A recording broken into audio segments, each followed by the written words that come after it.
Science में जो पहला पार्ट है प्रकाश का परावर्तन तथा अपवर्तन। इसका एक कंसेप्ट है अवतल दर्पण द्वारा प्रतिबिंब का बनना।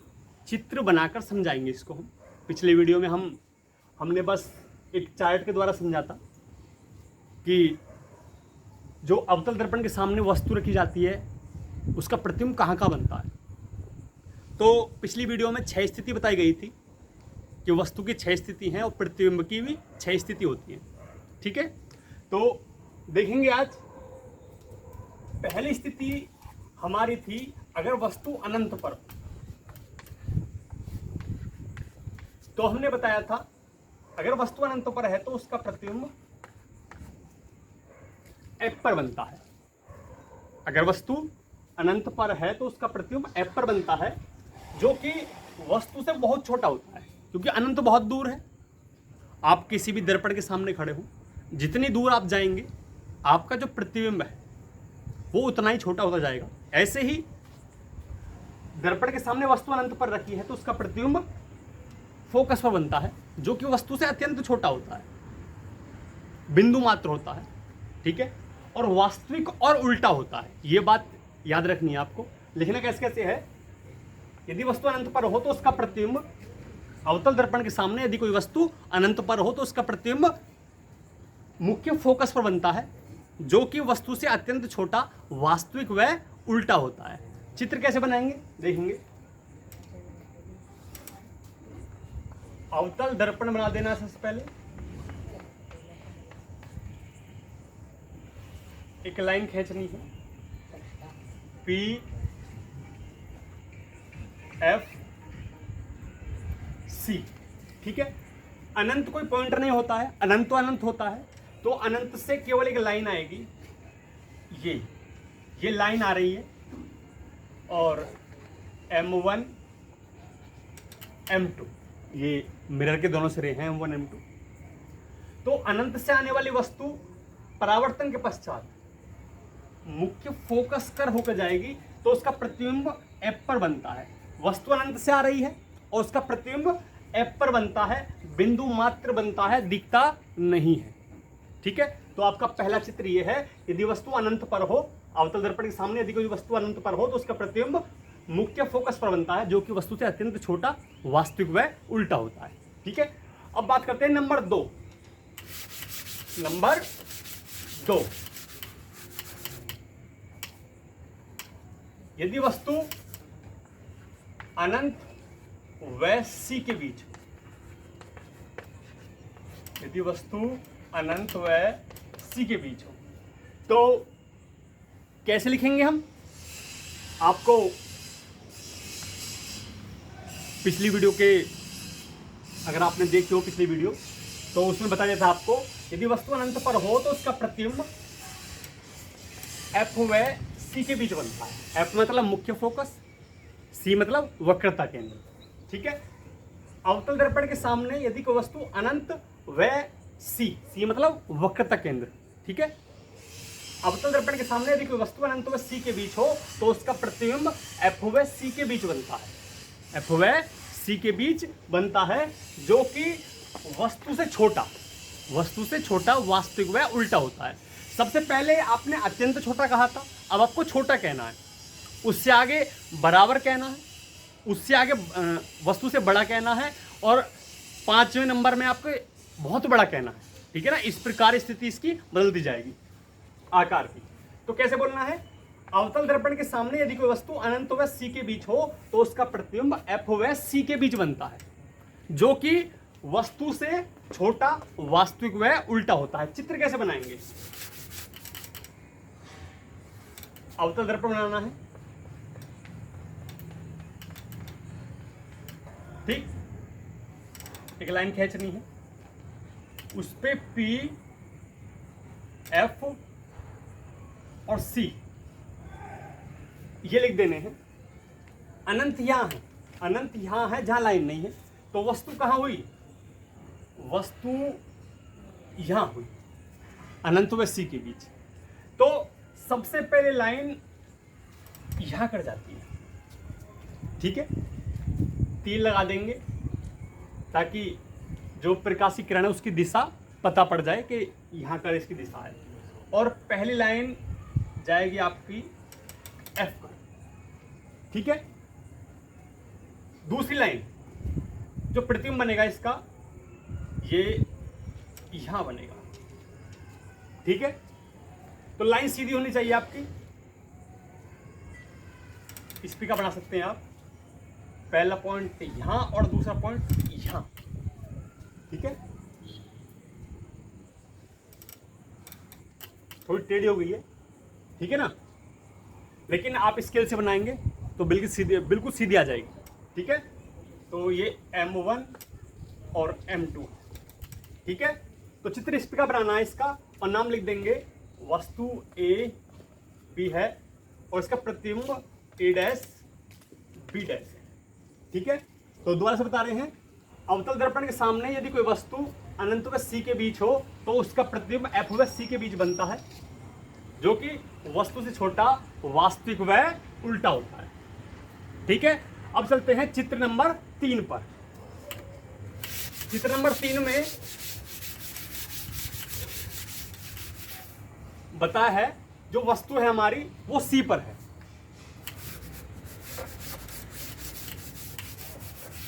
नंबर 3, यदि वस्तु C पर हो, यदि वस्तु C पर हो तो देखेंगे, यदि वस्तु C पर हो तो उसका प्रतिबिंब C पर ही बनता है, जो कि वस्तु के बराबर वास्तविक व उल्टा होता है, ठीक है। यदि वस्तु C पर हो, अवतल दर्पण के सामने यदि कोई वस्तु C पर हो तो उसका प्रतिबिंब C पर ही बनता है, जो कि वस्तु के बराबर वास्तविक व उल्टा होता है। चित्र बनाएंगे, ये मिरर है, अवतल दर्पण है M1 M2 और इसके जो बिंदु हैं P F और C। तो वस्तु कहाँ है? वस्तु C पर है, ठीक है। उसका प्रतिबिंब C पर ही बनेगा, ठीक है। ये प्रतिबिंब पहले बना दिया हमने, जो लाइन टेढ़ी ना हो हमारी, ठीक है। पहली लाइन सीधी जाएगी, मुख्य अक्ष के समांतर जाएगी और यहां से टकरा के F पर होती हुई A जो हमारी प्रतिबिंब है उसके निचले सिरे पर से होकर जाएगी, ठीक है। दूसरी लाइन F से निकलेगी, F से निकलेगी, ठीक है ना। यहां पहले अपनी लाइन खींच दें ताकि हमारी जो लाइन है वो टेढ़ी ना हो, ठीक है। और इसे सीधे यहां मिलाएंगे, ठीक है ना। इस प्रकार हमारी लाइन भी टेढ़ी नहीं होगी और हमारा चित्र भी बिल्कुल ठीक बन जाएगा। वस्तु ए बी है और प्रतिबिंब ए डैश बी डैश है और इस बिंदु का नाम है सी, पी एफ सी, ठीक है। और जहां ये परावर्तित हो उस बिंदु का नाम आप एम कह सकते हैं और नीचे जहां ये परावर्तित हुई है यहां ओ कह सकते हैं। कोई भी आप इस बिंदु का नाम लिख सकते हैं, ए बी सी डी कुछ भी, ठीक है। तो ये आपका चित्र नंबर आपका 3 हो गया। और जैसे यहाँ किरण की दिशा दिखाई गई है, यहाँ भी किरण की दिशा दिखा देंगे, ठीक है। और इन चित्रों का अभ्यास करेंगे तो बहुत जल्दी इन चित्रों को आप सीख जाएंगे, ठीक है। अब चलते हैं चित्र नंबर 4 पे।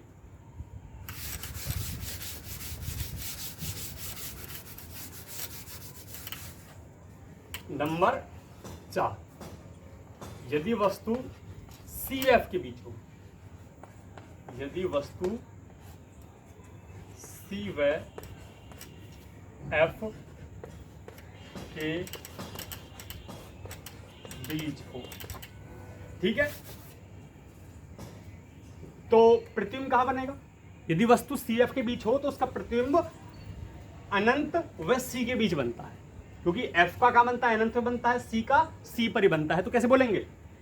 अवतल दर्पण के सामने यदि कोई वस्तु सी व एफ के बीच हो तो उसका प्रतिबिंब अनंत व सी के बीच बनता है, जो कि वस्तु से बड़ा, अब बड़ा हो जाएगा, जो कि वस्तु से बड़ा, वास्तविक व उल्टा होता है। चित्र देखेंगे, सबसे पहले अवतल दर्पण बनाना है आपको, ठीक है, ये कॉमन वर्क है। अवतल दर्पण सब में ऐसे बनेगा।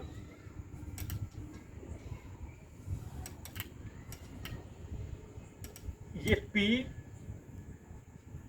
F और C ये भी कॉमन वर्क है, ये भी सब में बनेगा। ठीक है, तो वस्तु कहां थी? C व F के बीच।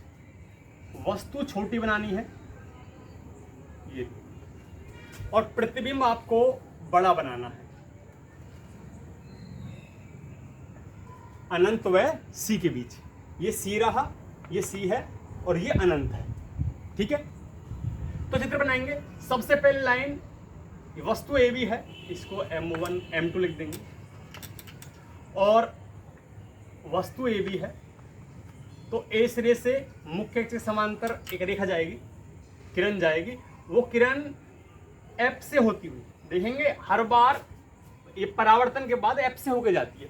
ठीक है ना, और सीधी जो आपका प्रतिबिंब ए डैश बी डैश है, ए डैश बी डैश है, इसके सिरे ए पे जाके मिलेगी इस प्रकार। ठीक है ना, प्रतिबिंब पहले इसलिए बना लिया है, ठीक है ना, ताकि लाइन खींचने में हमें कोई समस्या ना हो। ठीक है, आगे देखेंगे।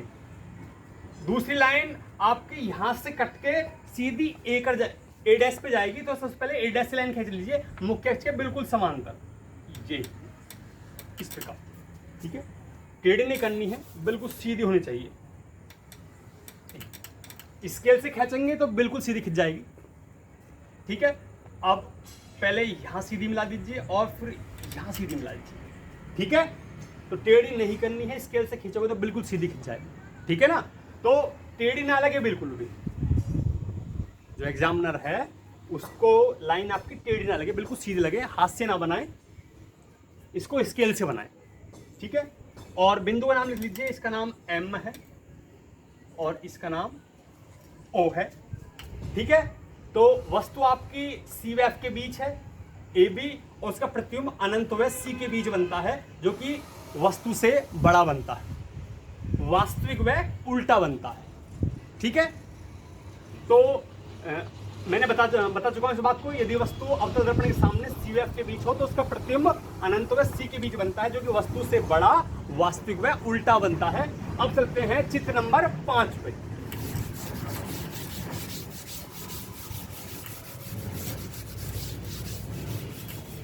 नंबर 5, यदि वस्तु अनंत पर हो, यदि वस्तु अनंत पर हो, देखेंगे अवतल दर्पण बनाएंगे।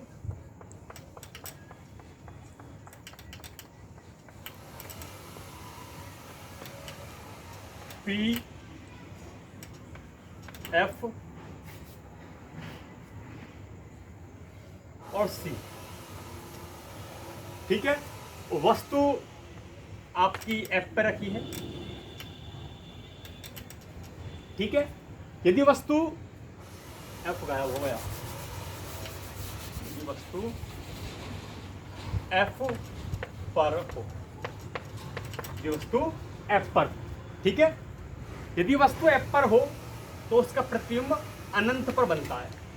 यदि वस्तु F पर हो तो उसका प्रतिबिंब अनंत पर बनता है, जो कि वस्तु से बहुत बड़ा, जो कि वस्तु से बहुत बड़ा, वास्तविक में उल्टा होता है। चित्र देखेंगे।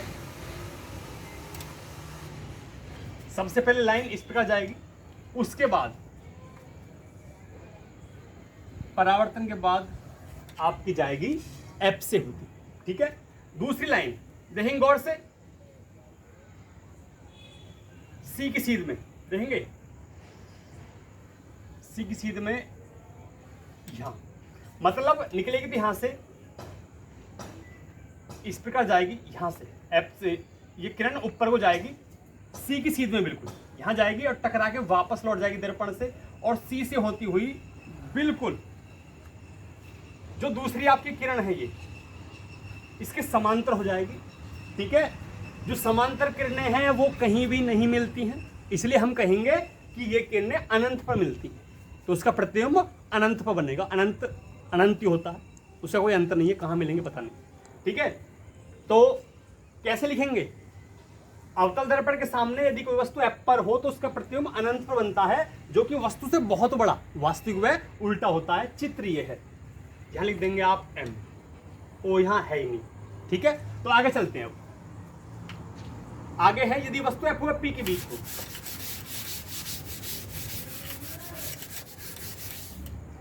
आगे देखें नंबर 6, यदि वस्तु F व P के बीच हो। ठीक है, तो कैसे लिखेंगे इसका? अवतल दर्पण के सामने यदि कोई वस्तु F व P के बीच हो तो उसका प्रतिबिंब दर्पण के पीछे बनता है, जो कि वस्तु से बड़ा, काल्पनिक व सीधा होता है, है।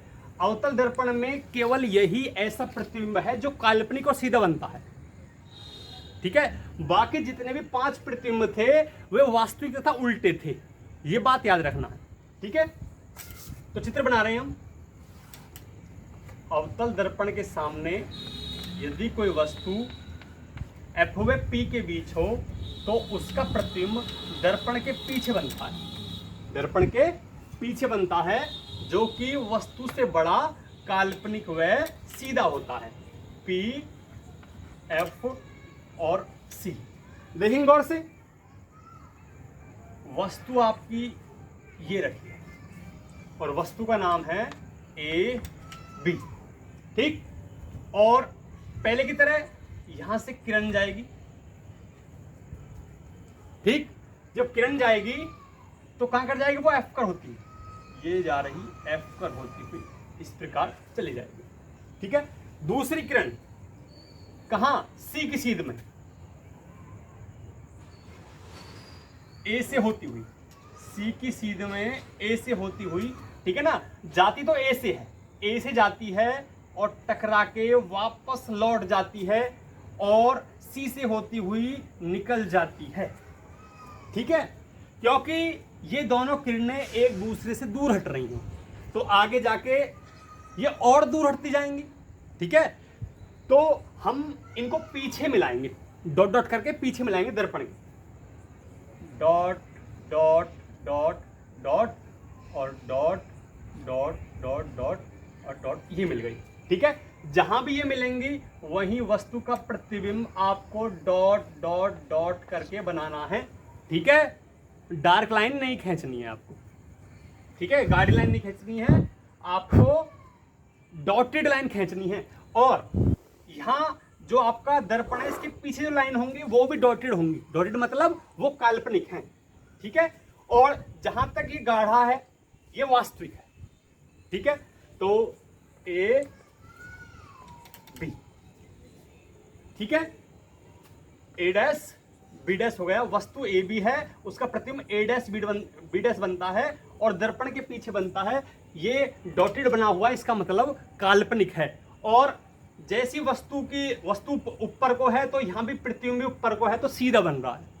ठीक है, तो आपका ये 6 के 6 चित्र समाप्त हो चुके हैं। ठीक है, अब हम जो लास्ट का पॉइंट है हमारा उत्तल दर्पण में। ठीक है, अवतल दर्पण में 6 चित्र हैं, लेकिन उत्तल दर्पण में केवल एक ही चित्र है, उसको देखेंगे। उत्तल दर्पण द्वारा प्रतिबिंब का बनना। ठीक है, देखिए उत्तल दर्पण के सामने वस्तु कहीं भी रखी हो, उसका प्रतिबिंब सदैव दर्पण के पीछे बनता है, जो कि वस्तु से छोटा काल्पनिक में सीधा होता है।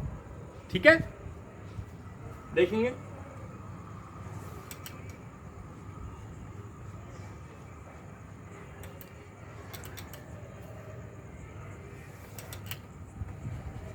M1 M2 P F C।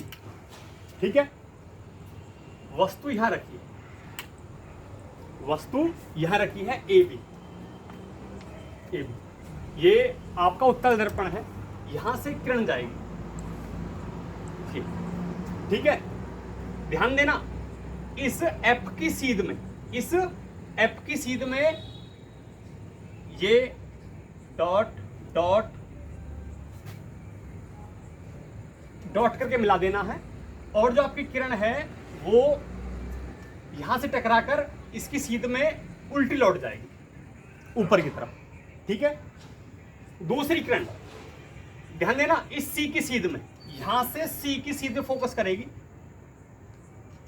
इस प्रकार यहां से टकराकर वापस लौट जाएगी। ठीक है, लेकिन दर्पण के पीछे डॉट डॉट करके आपको मिलाना है, इस प्रकार सी पे मिला देना है। जहां भी ये दोनों किरणें डॉटेड रूप में मिली हैं, वहीं वस्तु का प्रतिबिंब बनेगा। ये डॉटेड करके मिला देंगे आप, ये इस प्रकार वस्तु ए बी है, उसका प्रतिबिंब ए डैश बी डैश। ठीक है, तो उत्तल दर्पण है ये, उत्तल दर्पण द्वारा प्रतिबिंब का बनना। उत्तल दर्पण के सामने रखी वस्तु का प्रतिबिंब, उत्तल दर्पण के सामने रखी वस्तु का प्रतिबिंब सदैव दर्पण के पीछे काल्पनिक व सीधा बनता है तथा वस्तु से छोटा बनता है, वस्तु से छोटा बनता है। अब लास्ट में एक बात है, ठीक है ना, ये आपको बहुत अच्छी तरह याद रखनी है कि काल्पनिक प्रतिबिंब अवतल दर्पण में बनते हैं, अवतल दर्पण में भी बनते हैं और उत्तल दर्पण में बनते हैं। तो इनमें डिफरेंस आता है, इनमें डिफरेंस क्या है? ठीक है, पीछे आप वीडियो को रोक के पीछे करके देख सकते हैं। उसमें जो चित्र था उसमें प्रतिबिंब वस्तु से बड़ा था, उसमें जो प्रतिबिंब था वो वस्तु से बड़ा था, और इसमें जो प्रतिबिंब है वो वस्तु से छोटा है। दोनों में समानता क्या है? दोनों ही दर्पण के पीछे बनते हैं, दोनों ही काल्पनिक व सीधे बनते हैं, लेकिन डिफरेंस क्या है? डिफरेंस ये है कि अवतल दर्पण में जो काल्पनिक प्रतिबिंब बनता है वो वस्तु से बड़ा होता है, और उत्तल दर्पण में जो प्रतिबिंब बनता है वो वस्तु से छोटा होता है। ठीक है ना, आज की वीडियो में बस इतना ही। आपने ध्यान से सुना, इसके लिए बहुत धन्यवाद। और अगर आप इस चैनल पर नए हैं तो इस वीडियो को लाइक कीजिए, ज़्यादा शेयर कीजिए, ताकि जो बच्चे तैयारी कर रहे हैं बोर्ड की उनको फ़ायदा मिल सके इन वीडियो का। ठीक है ना, और इस चैनल को सब्सक्राइब कीजिए। ठीक है ना, ओके, धन्यवाद।